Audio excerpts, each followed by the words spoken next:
उद्योगपव भगवद्यानपव पंचदशाधिकशतमोध्याय।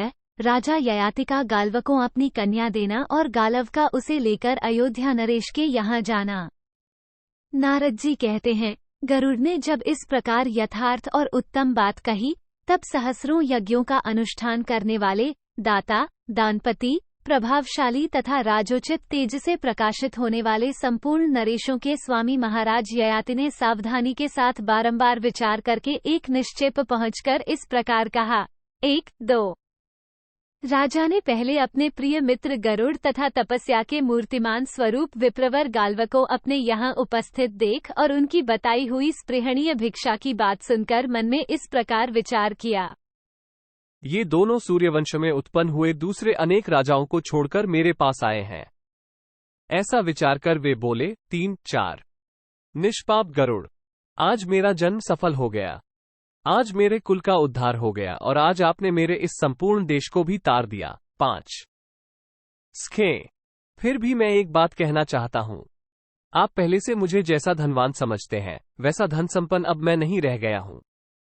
मित्र, मेरा वैभव इन दिनों क्षीण हो गया है। 6 आकाशचारी गरुड़, इस दशा में भी मैं आपके आगमन को निष्फल करने में असमर्थ हूँ और इन ब्रह्मश की आशा को भी मैं विफल करना नहीं चाहता। 7 अतः मैं एक ऐसी वस्तु दूंगा जो इस कार्य का संपादन कर देगी।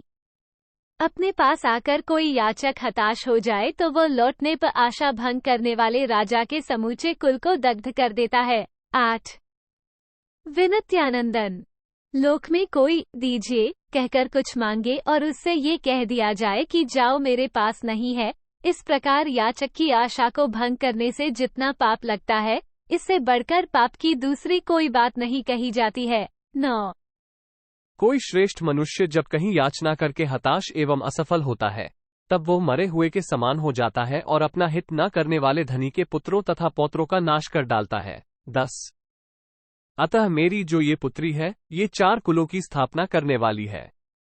इसकी कांति देवकन्या के समान है।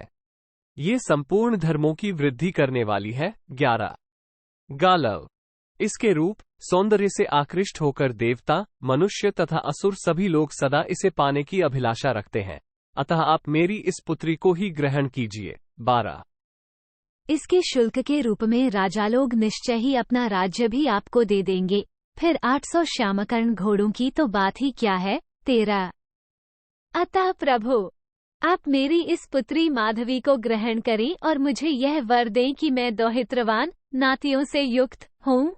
14 तब गरुड़ सहित गाल्व ने उस कन्या को लेकर कहा, अच्छा, हम फिर कभी मिलेंगे। राजा से ऐसा कहकर गालव मुनि कन्या के साथ वहां से चल दिए।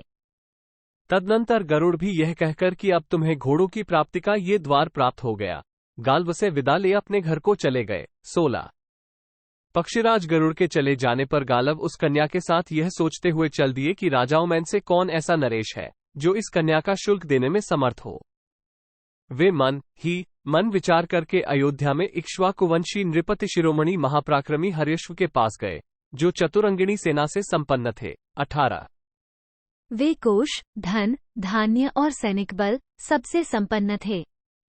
पूर्वासी प्रजा उन्हें बहुत ही प्रिय थी। ब्राह्मणों के प्रति उनका अधिक प्रेम था। वे प्रजावर्ग के हित की इच्छा रखते थे। उनका मन भोगों से विरक्त एवं शांत था।